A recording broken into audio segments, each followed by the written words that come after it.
नमो नमो जय कुंज महल नित, नमो नमो जामे सुख होरी।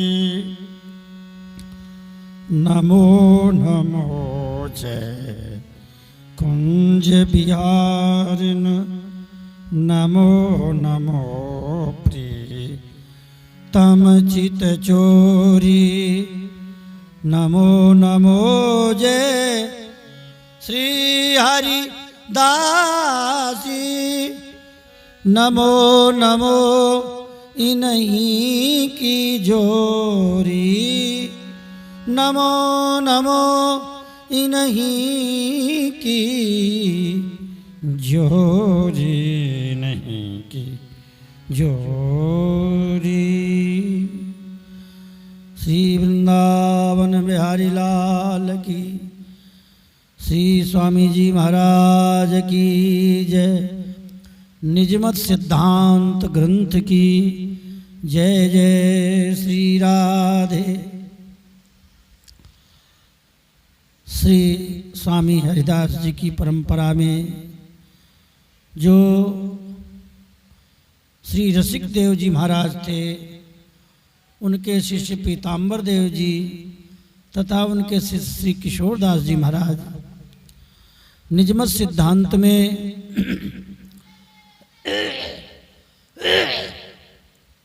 गुरु का स्मरण करते हैं। और ऐसे गुरुदेव के पास जब साधक जाए तो कैसी भावना बनाए, ये क्रम वर्णन करते हैं। कथा का क्रम है इसमें। तो जब अपने घर से चलता है तो विचार करता है, मेरे पहले जन्म में कैसा कर्म किया, इस जन्म में कैसा किया। इस जीव की बिना गुरु के और हरि के शरणागति के बिना जीव की क्या दुर्दशा होती है, उस जीव की दुर्दशा का विचार करते हुए, चिंतन करते हुए गुरु के पास जाए और जहाँ से गुरु का आश्रम दिखाई दे वहीं से प्रणाम करे। ऐसा चिंतन करते हुए जाए। जब जीव बुरे बुरे कर्म करके धर्मराज के पास जाता है तो धर्मराज जी उपदेश देते हैं जीव को। धर्मराज जिन्हें यमराज कहा है, जिन्हें धर्मराज कहा है। अतुलित अमित अपार दुख, अधिक नरक को मान। बढ़त ग्रंथ मंथन किए, खग पुराण सुनी जान। नरक के अपार दुख को देख करके जीव नरक में जाता है, बहुत दुख मिलता है। मरने के बाद लोग खग पुराण सुनी जान। खग माने पक्षी होता है। गरुड़ पुराण सुनते हैं। गरुड़ पुराण में नरकों का वर्णन किया है, जीव की दुर्दशा का वर्णन किया है। तो श्वास लेत त्रासन दुख बाड़ी, कीनी जाय धर्म डिंग ठाड़ी। अब ये यमदूत इस जीव को पकड़ करके, जो जीव भगवत विमुख होता है वही यमराज के पास जाता है। जो भगवत शरणागति ग्रहण करता है उसको भगवान के दूत ले जाते हैं। जो वृंदावन के उपासक होते हैं, जो अनन्य भाव से श्यामा श्याम का भजन करते हैं, गुरु में भगवत बुद्धि रखते हैं, जिनको गुरुदेव में ही श्यामा श्याम के दर्शन होने लगते हैं नाम जप के प्रभाव से। हाँ, नाम जप के प्रभाव से स्थिति साधक की जब बनती है तो मृत्यु के समय गुरु जी आते हैं और सखी रूप बन करके उसे निकुंज में ले जाते हैं। ऐसा वृंदावन के आचार्यों ने, महापुरुषों ने वर्णन किया है। लेकिन जो जीव भजन नहीं करता, जे नर विमुख भये गोविंद सो जन्म अनेक महादुख पायो, उस जीव को यमदूत पकड़ करके धर्मराज के पास ले जाते। कीनो जाए धर्म डिंग ठाड़ो, लकी जम भी हंसी बदत बरबानी। उस जीव को देख करके और बड़ी जोर से हंसते हैं। बरबानी, बरबानी माने श्रेष्ठ वाणी बोलते हैं। अरे भाई, तेरे को मनुष्य बनाया गया था, 184 योनियों के बाद मनुष्य बनाया गया, और मनुष्य बन करके भी तूने 184 धरत शरीरा और जल थल रमत रहत योनियों में भ्रमण करता रहा, फिर मनुष्य बन गया। भगवान ने मनुष्य बनाया, फिर मनुष्य बनने के बाद भी तूने हरि की शरणागति ग्रहण नहीं की। अब धर्मराज जी उपदेश दे रहे हैं कि सभी योनियों 184 योनियों में गाय का शरीर श्रेष्ठ होता है, गाय से फिर मनुष्य श्रेष्ठ होता है, मनुष्यों में शूद्र, शूद्र फिर उनसे वणिक, फिर क्षत्रिय, फिर ब्राह्मण। इस प्रकार हरि भुज द्विज सेवा करत, धरत दुष्ट पर दंड, न्याय नीति धन देत मन, समर सुनत तन चंड। सबके सेव्य भूमि के देवा, और सभी भूमि के देवताओं की पूजा करते हैं। भूमि देवता माने विप्रों को, संतों को, ब्राह्मणों को बताया है। वर्णाम सृष्टि सबको निज मूला, सबकी मूल है ब्रह्मा जी की सृष्टि। ब्रह्मा जी से ही हम लोग सब प्रकट हुए हैं। सब सर्वधर्म थापक आचार्य, सभी धर्म इन्हीं के द्वारा संस्थापित हुए हैं। हमारे पिता विप्र के पुत्रा। अब कहते हैं धर्मराज जी, हमारे पिताजी भी ब्रह्मा जी के पुत्र हैं। विप्र शरीर देवधुन जैसो, विप्र का शरीर, ब्राह्मण का शरीर गंगा जी के जल के समान पवित्र होता है। इसलिए इन विप्रों को कभी कष्ट नहीं देना चाहिए, साधु ब्राह्मणों को। इनके वचन को सभी पालन करते हैं। विप्रशापते धर्म में, धर्मराज जी कहते हैं ब्राह्मण के श्राप के कारण ही, वो एक ऋषि थे, भजन कर रहे थे। अब उनके यहाँ कोई चोर आ गया, मांडव्य ऋषि। अब चोर छुप गए, चोरों को ढूंढ नहीं पाए, वो इधर उधर से निकल गए। पुलिस वालों ने बाबा को पकड़ लिया, बोले इसी आश्रम में चोर छिपे थे, यहीं रहते हैं चोर।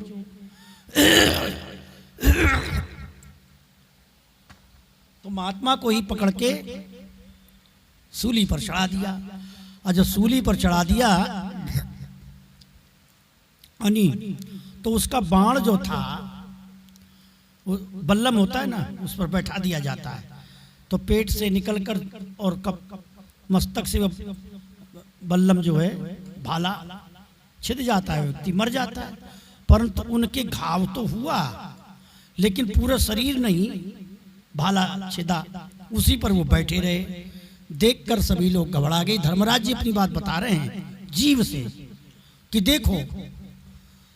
अब राजा घबरा गया, माफी मांगने लगा, बोले तुम्हारी कोई गलती नहीं है, इसमें धर्मराज जी की गलती है। हर प्रकार का दंड देने का अधिकार धर्मराज यमराज का होता है। मैं उन्हीं से प्रश्न करूंगा। और आकर मेरे प्रश्न किया, भाई मेरा कौन सा दंड है। धर्मराज जी ने अपनी पुस्तक खोली, दिखाया हिसाब, बोले बालकपन में तुमने किसी सांप को, कीड़े को कांटों से छेदा था। तो बोले वो बालकपन का पाप तो माता पिता पर होता है, वो तो बालक पर पाप पड़ता नहीं, तुमने कैसे दे दिया हमको दंड, अनजाने में हमको दंड देने वाले तुम हो, जाओ तुम 3 जन्म में पृथ्वी लोक पर 3 स्थान पर हमको जाना पड़ा, धर्मराज के रूप में, कुत्ता के रूप में ये बात बता रहे हैं, यक्ष के रूप में 3 धरे अवतार, दासी पुत्र में विदुर जी और धर्मराज जी कुत्ता, इस प्रकार बताते हैं। विप्रदेह को करी अपराधा, कृष्ण करी जदुकुल की बाधा। वो सप्त ऋषि थे, भागवत में कथा आती है 11वें स्कंद में कि सब भगवान की इच्छा से होता है, लेकिन केंद्र तो ब्राह्मणों को ही बनाते हैं। तो भागवत की भाषा में ब्राह्मण और साधु एक ही दृष्टि से रखा। वहाँ सप्त ऋषि आते हैं, नारद जी, वशिष्ठ जी और विश्वामित्र जी। यदुकुल के बालकों ने महात्माओं से मजाक उड़ाई, महात्माओं का उपहास किया, बेइज्जती की। तो दुर्वासा ऋषि ने श्राप दे दिया कि तुम भगवान के वंश के होकर के, भगवान हम संतों को कितना मानते हैं, अपने से ज्यादा सम्मान ब्राह्मणों का, संतों का करते हैं, तुम लोग उन्हीं के वंश होकर के और हम लोगों का अपमान करते हो। जाओ, ये लड़का है, लड़के को लड़की बनाकर लाए हो, स्त्री बनाकर, और हमारी परीक्षा कर रहे हो। साधु ब्राह्मण की जो परीक्षा करता है उसकी भक्ति नष्ट हो जाती है, समझे?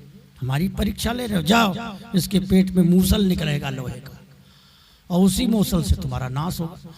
भगवान ने उन संतों ब्राह्मणों की वाणी को स्वीकार किया और स्वयं श्राप को स्वीकार किया। उस मूसल का एक अंश भगवान के चरणों में भी स्पर्श किया। लेकिन एक बात है, उसी यदुवंश में उद्धव जी रहे। उद्धव जी को वो श्राप का कानून लागू नहीं हुआ। क्यों?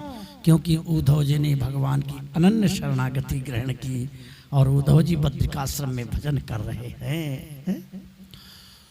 तो साधु ब्राह्मण को भगवान बहुत मानते हैं, इसलिए उनका अपमान नहीं करना चाहिए, समझा रहे हैं श्री धर्मराज जी जीव को। चरण उरु कर सुखिन सब, सेव्य सुमुख को मानी, बदन विप्रभुज आदि सब, सेवक वर्ण पिछानी। भगवान के अंग में, भगवान के शरीर से, मुख से ब्राह्मण, हाथों से छत्री, पेट से बनिया, चरणों से शूद्र। ऐसे ये शरीर तो एक ही है, अंग एक ही है, इसमें कोई छोटा बड़ा नहीं है। ऐसा श्री किशोरदास जी महाराज कहते हैं कि भाई एक शरीर में यदि पैरों में चोट लगेगी तो मस्तक में दर्द होगा, हृदय में तो सारे शरीर में दर्द होगा। किसी एक अंग को कष्ट देने पर सारे अंगों को कष्ट प्राप्त होता है, ऐसे समझा रहे हैं। विप्रदोह कर किन सुख पायो, ब्राह्मणों से द्रोह करके किसने सुख पाया? राजा नृग ने कितना दान दिया, जबकि ब्राह्मण को कष्ट नहीं दिया नृग ने। धोखे से किसी दूसरे ब्राह्मण की गाय किसी दूसरे ब्राह्मण को दे दिया, क्योंकि जिस गाय को दिया था वो गाय ब्राह्मण के घर से खूंटा से छुड़ा के भाग आई और शामिल हो गई गायों के झुंड में। अब वो राजा नृग ने बेचारे ने इतनी लाखों गायें थी, उसको दूसरे ब्राह्मण को दे दिया। अब दोनों ब्राह्मण मिल गए, बोले ये मेरी है, बोले ये मेरी है। तो अब दोनों झगड़ते हुए राजा के पास आए। राजा बेचारा परेशान हो गया, अब हम क्या बताएं महाराज। अब जो जिसके घर से गाय भाग के आई थी, राजा ने कहा भाई तुम दूसरी गाय ले लो। बोले नहीं, मैं ज्यादा किसी का धन पैसा मैला नहीं लेता हूँ, हाँ? मैं दान स्वीकार करने वाला ब्राह्मण नहीं, मैं तो सिलोंच वृत्ति से, मैं तो किनका बीन करके खेतों से और अपना पेट पालन करता हूँ। इस तरह मैं राजधन ज्यादा नहीं लेता, एक बार ही लिया, अब नहीं लूंगा, हमें तो वही गाय चाहिए। अच्छा, दूसरा देने को तैयार नहीं। अब क्या करे बेचारा, धर्म संकट में। तो उसे बेचारे को गिरगिट की योनि मिली धोखे से। अच्छा, भागवत में भी इस प्रसंग को वर्णन किया है। तो भगवान श्री कृष्ण ने उस गिरगिट का उद्धार किया। गिरगिट ने वो देव रूप धारण करके बताया कि जो ब्राह्मण को कष्ट देता है, धन अपहरण करता है, उसको कितने जन्मों तक नरक में जाना पड़ता है। ये प्रसंग श्री धर्मराज जी उस जीव को सुनाते हैं। जब हम लोग कोई जाते हैं विमुख जीव तो बड़ी जोर से समझाते भी हैं और डांट भी लगाते हैं। अरे नीच, तू फिर भी हमारे दरवाजे पर आ गया है, तूने भजन नहीं किया। इस बात को कहते हैं धर्म बदत रे विप्रतव बहु कुकर्म तन धाय मनि तज कौड़ी कर्म लई कर लई महा उग्र तन पाय। अरे सुन, इतना सुंदर शरीर मिलकर के भी और मनुष्य शरीर मिलकर के ही मणि हाथ में लग गई और मणि को कांच समझ करके उस मणि का तूने सम्मान नहीं किया। अस चूड़ामणि तन ते पायो हरि सन्मुख बिनु व्रथा गमायो। बिना हरि की शरणागति के तूने ये मनुष्य शरीर बर्बाद कर दिया रे। 184 तन तब कब तरी है, अब 184 योनि में जाएगा, पता नहीं कब तरेगा कि नहीं तरेगा, क्या होगा। जब फिर विप्र योनि में परी है और जब कहीं ब्राह्मण शरीर मिलेगा। अहो आश्चर्य प्रभु की माया।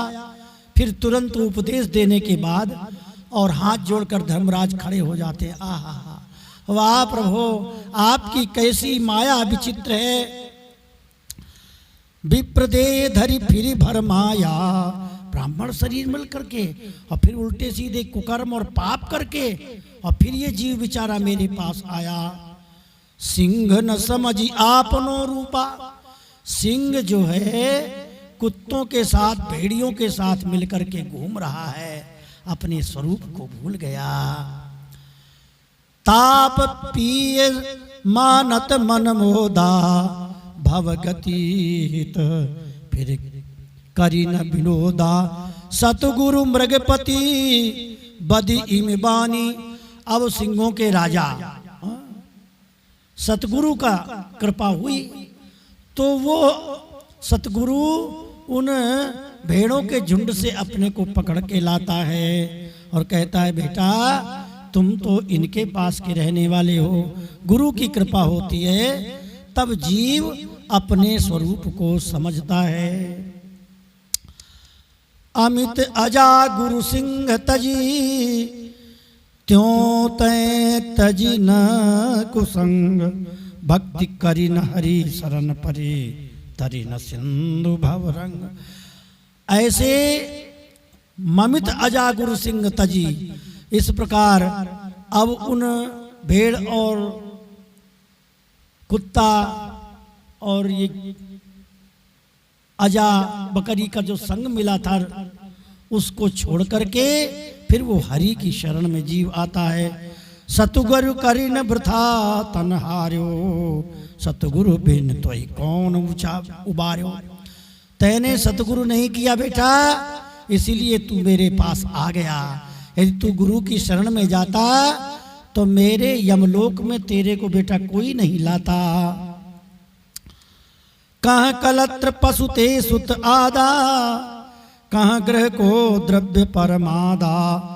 कहाँ वे मित्र को बुद्धि के देवा।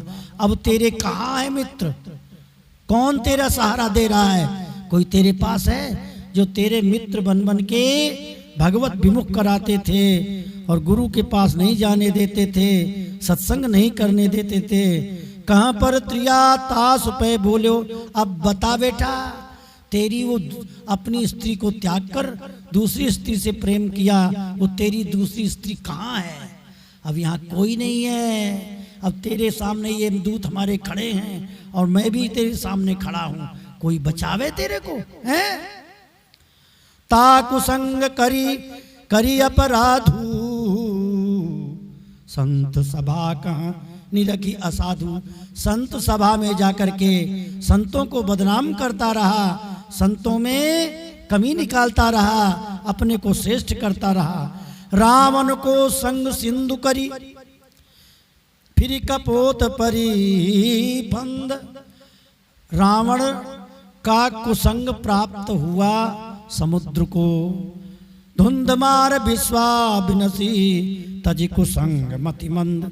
धुंधुमार नाम का एक व्यक्ति था, राजा था, वो कुसंग के चक्कर में फंस गया, उसका नाश हो गया। कौरव नृप कुसंग ते ध्वंसा, कौरवों को, दुर्योधन को कुसंग प्राप्त हुआ मामा शकुनी का, उसके कारण सारा कौरव नष्ट हो गया। श्रृंगी ऋषि से को बरबोधा, श्रृंगी ऋषि जो थे जिनके सिर पर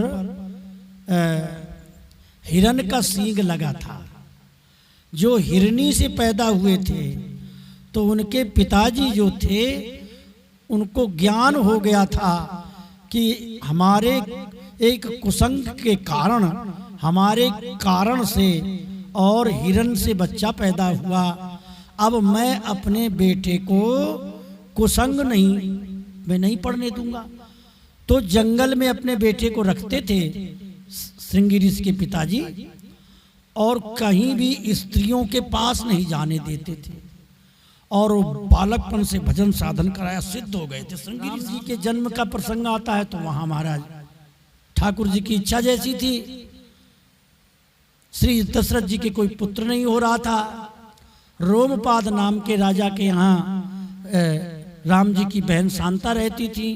रोमपाद ने कहा कि एक श्रृंगी ऋषि जी हैं, उनके साथ यदि हमारी लड़की का विवाह हो जाए तो उनके द्वारा यदि आपके यहाँ यज्ञ होगा तो पुत्र प्राप्ति होगी। रोमपाद ने वैश्याओं को बुला करके और वहाँ जंगल में पहुँचा करके बड़े बड़े वृक्षों में कहीं रसगुल्ला है, कहीं फल है, कहीं मीठा है, और वैश्याएं जाकर के चारों तरफ से और नृत्य करती हैं, गायन करती हैं, और उस महात्मा बालक को स्पर्श करती हैं। उस महात्मा बालक को बेचारे को यही पता नहीं था कौन स्त्री है कौन पुरुष है, लेकिन स्पर्श दोष से और उनके मन में वासना जागृत हुई और उनको उस राज्य में लाया गया और शांता के साथ विवाह कर दिया गया। उनके पिताजी बड़े क्रोधित होकर के आए, मेरे बेटे को किसने कुसंग सिखाया है। लेकिन जब पुत्र के साथ बहू को देखा, महात्मा ने समझा जैसी प्रभु की इच्छा है, क्या करें, शांत हो गए। तो कहते उन वैश्याओं का कुसंग प्राप्त होने से मन में वासना जागृत हो गई श्रृंगी ऋषि के, इसलिए बेटा तू भी कुसंग करता रहा और ये कुसंग के कारण ये तेरी दुर्दशा हुई, आज तू हमारे यमलोक में आया है। इसलिए बेटा समझ, एक बात बताऊं तेरे को, श्री धर्मराज जी समझा रहे, महत्सेवाम द्वार माहुर्विमुक्ते तमो द्वारम योषिताम संग संगम महांतस्ते समचित्ता प्रशांता विमन्यव शुद्ध साधवो। ये देखो बेटा, ये श्रीमद् भागवत के श्लोकों का वर्णन किया है। महापुरुषों की सेवा करना। अच्छा, महापुरुष कौन है? जिसने हमें गुरु मंत्र दिया है, नाम मंत्र दिया है, वही हमारा महापुरुष है। उनकी सेवा करने से और नरक का द्वार बंद हो जाता है और मोक्ष का द्वार खुल जाता है। वैकुंठ के दरवाजे पर गुरु खड़े हैं और तमो द्वारम योषिताम संगी संगम। तम द्वार अंधकार का दरवाजा, मतलब यम का दरवाजा, नरक लोक के दरवाजे पर स्त्री संगियों का संग करने से, स्त्री के संगियों का संग करने, विषयी पुरुष के संगियों का संग करने से और नरक का दरवाजा खुलता है। इसलिए बेटा महात्माओं की सेवा करने से प्रशांत जो चित्त है, सुहृद हैं, साधु हैं। महत सेवा मन में तब आई, मुक्ति द्वार खुल भई बड़ाई। तिय संगिन की संगति भाई, गर्क होई करी नरक पराई। वे महंत सम चित्त प्रशांता, मान रहित सबके शुभ चिंता। सब गुण सहित अगुण बेबा साधा, अमित मिटत संग थे सब बाधा। क्षमा धरन करुणा करन, सबई सुरद समझानी। अजात शत्रु सुठि शांत, बपू सदगुण भूषण खान। ये संत जो होते हैं अजात शत्रु होते हैं बेटा, इनका कोई शत्रु नहीं होता है। भाव अनन्य भक्ति करी प्रेमा, हरि लगी तजे कर्म जमनेमा। ये संत लोग भाव के साथ श्यामा श्याम की अनन्य भक्ति प्रेमा भक्ति करते हैं और हरि के कारण अपने लौकिक वैदिक कर्म भी त्याग करके हरि से संबंधित कर्म ही करते हैं। स्वजन बंधु ते हैं निर्वेदा, अपने स्वजन बंधु बांधवों से भी अलग हो जाते हैं। तन त्यहि दियो न निज मन भेदा, और वो किसी से भेद नहीं रखते, ऐसे संत होते हैं। विविध ताप ते संग करी छूटे, मोह फांस तेरे नहीं टूटे। बेटा जब तक तू इस प्रकार के सत्संग नहीं करेगा, संतों के शरण में नहीं जाएगा, तो ये फांसी हमारी, यमराज जी कह रहे हैं, यम के हमारे फंद से नहीं छूटेगा। विषय करत स्वादी तिम स्वानु, विषय का स्वाद करने से कुत्ते के समान जीवन बर्बाद हो जाता है। संत सिंह लख के पुर रानु, संत रूपी सिंह रूपी सत्संग संत का संग करने से और जीव का कल्याण होता है। ते जानी आए लगी लोभा, अस अनुमान करत भयो क्षोभा। संतों को देख करके जो लोग घुर्राते हैं उनकी बुद्धि बहुत मलिन है। ब्रह्मलोक को चाहत नाही, राजरसा तल को न सुहाई। ये संत लोग ब्रह्मलोक नहीं चाहते, पाताल लोक नहीं चाहते।